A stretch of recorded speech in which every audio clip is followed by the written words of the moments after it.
Caloroga Shark Media. Hey there, I'm Johnny Mac. I did the Super Bowl preview yesterday in Saturday's episode. That way it didn't get immediately dated, so if you want to check that out. But here I am with today's Daily Comedy News. The question: Will Will Smith slap Ricky Gervais? Now, you're like, Johnny Mac, why would Will Smith slap Ricky Gervais? That seems like a mean thing to do. Well, Ricky commented on Jaden Smith's castle-shaped hat that Jaden wore to the 2025 Grammy Awards. You may have seen a picture of this on social media. It was a little weird. Gervais was on Twitter, and he responded to a photo of Jaden in the attention-grabbing hat, and Gervais wrote, "Maybe he's bald like his mom. Watch out, you might get slapped. Be careful." Hank Azaria says he's worried AI could replace the voices of the Simpsons in the future. Hank, I have news for you. They could do that now. Need proof? This is actually AI Johnny Mac speaking right now. Yeah, Hank, you see, AI is pretty good. Now, did that sound perfect? No. I spent 10 seconds making that. If I actually massaged it a little, it would sound even more like live me. Anyway, Hank has expressed fear to the New York Times that AI could replace him as the voice of several characters on The Simpsons. Hank voices several characters, including Moe the bartender and Chief Wiggum, 36 seasons in. Hank is aware that AI has a lot of material to pull from him. He told The Times, "I imagine that soon enough, artificial intelligence will be able to recreate the sounds of the more than 100 voices I created for characters for The Simpsons almost over 4 decades. Maybe they'll bring back AI up who? Makes me sad to think about it, not to mention, it just seems plain wrong to steal my likeness or sound or anyone else's. In my case, AI could have access to 36 years of Moe, the permanently disgruntled bartender. He's appeared in just about every episode of The Simpsons. He's been terrified, in love, hit in the head, most often in a state of bitter hatred. I've laughed as Moe in dozens of ways by now. I've probably sighed as Moe 100 times. In terms of training AI, that's a lot of work to do." Look, Hank, relax. The various guilds would never let the creators get away with that. Don't worry about it. Does the technology exist? Oh, it exists. I just played AI Johnny Mac for you. It's there. And again, if you give me 600 plus episodes of The Simpsons to train the AI and then you actually sat there and worked at it, they could do this later today if they want to. But again, the guilds and all that, it's not going to happen. Now, might you sign your rights so you get paid or your estate gets paid? James Earl Jones did that. James Earl Jones is going to continue to be the voice of Darth Vader. James Earl Jones is dead, but they worked it out with the estate. Could that happen, Hank? Sure. Azaria said, "There's so much of who I am that goes into creating a voice. How can the computer capture all that? What would the lack of humanness sound like?" It's a Moe the bartender, Hank. Stop. You sound crazy. How big will the differences be? I honestly don't know. I think it'll be enough, at least in the near term, that we'll notice something is off in the same way that we notice something's amiss in a subpar film or TV show. Chief Wiggum's not that deep a character, dude. It adds up to a sense that what we're watching isn't real. You know, I mean, if I put on The Simpsons and I was like, you know what? This doesn't seem real. It would totally destroy The Simpsons. Hank, you sound crazy, and it's not going to happen. The unions or the guilds or whoever controls such things, they're not going to let this happen. You're freaking out about nothing. And you don't need to pay attention to it. Believability is earned through craftsmanship with good storytelling and good performances, good cinematography and good directing and a good script and good music, and Johnny Mac will add, and some good AI that has cloned your voice.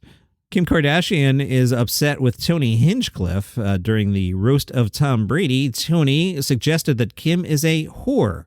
There's a preview for the next episode of The Kardashians, which will air this week. In the clip that was released, Kim's friend said that the jokes made at Kim's expense during the roast were so effed up. Kim admitted she was surprised the jokes weren't more original. It's like the easiest joke. They would have said that about anyone. The experience made Kim never ever want to sign up for a roast and says, "Am I supposed to sit there and be like, how innovative? You called me a whore?" Chelsea Handler spoke to The Hollywood Reporter, and they're like, "Hey, Chelsea Handler, you know, there's late-night talk shows are back. Mulaney, Taylor, you want to come back and do one?" Chelsea said, "I'm not interested in being tethered to a studio 5 nights a week. I have too much freedom in my life to go back to that." Mulaney's doing once a week. "But I love interviewing people. I'm a good listener, and that's all you really need to be a good interviewer. So many talk show hosts have been terrible listeners. They ask, 'How's your summer, Chelsea?' while looking over your shoulder and reading a blue card like, 'What? Hello, I'm right here.' I'll never not be curious, though it would have to be a perfect set of circumstances where it was once a week, or specials like Oprah." Ari Shaffir told Fox News, "The world is better than people are giving it credit for. Almost everybody is not racist. Almost everybody is not a dimwit. People are generally kind to each other and hold the door open for each other." Ari filmed his recent special in D.C. and said that he picked D.C. because I wanted to do this get away from politics view that there's good in everyone. My message was like, back when it was Biden, when he was whatever, and I'm like, Biden made you realize that your father's in pretty good mental shape, and Trump made women come together. Those are good things. The world is way better than your industry gives us credit for. It's actually amazing, and all you see when you see the news is how terrible and how the sky's falling, and then you actually go outside and everyone's actually kind of nice to each other and friendly. I don't know if you know this, Saturday Night Live is 50 years old, and they're celebrating it. We are going to talk the heck out of this week. I'm already sick of it. SNLers to co-host the Today Show with Jenna and friends all next week. The co-hosts will be Amy Poehler, Anna Gasteyer, Mikey Day, Sherry O'Terry, and Chloe Fineman. They'll all co-host the fourth hour of the Today Show with Jenna. Meanwhile, NBC going all in on this. SNL writers will guest on Late Night with Seth Meyers. Paula Pell, James Anderson, Emily Spivey, and Harper Steele are all names that will be familiar to longtime SNL fans. I'll take your word for it. Luckily, this article explained who they are. Paula Pell is probably best known to most as one of the stars of Girls 5 Eva. She created the characters Debbie Downer, the Culps, Justin Timberlake's Omeleteville mascot, and the Spartan Cheerleaders. That was a period of SNL I did not like, and I could go the rest of my life without ever watching Debbie Downer or the Spartan Cheerleaders again. James Anderson wrote for SNL for 20 years, from 2000 to 2020. He came up with The Californians, another sketch. This is the period. I have no interest in this period. Emily Spivey wrote from 2001 to 20, frequently collaborating with Poehler.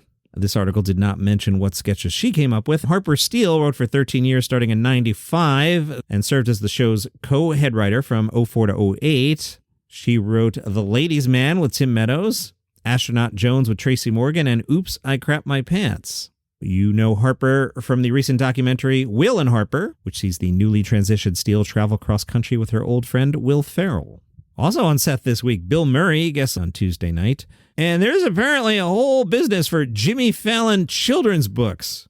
He's got a new book coming out. It's called Papa Doesn't Do Anything. It'll come out this spring. It's the fifth in a fifth. I said fifth.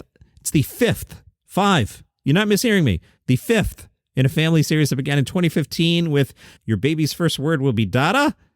2017, Everything is Mama. 2019, This is Baby. And 2022's Nana Loves You More. The Papa in the fifth book refers to Grandpa, by the way.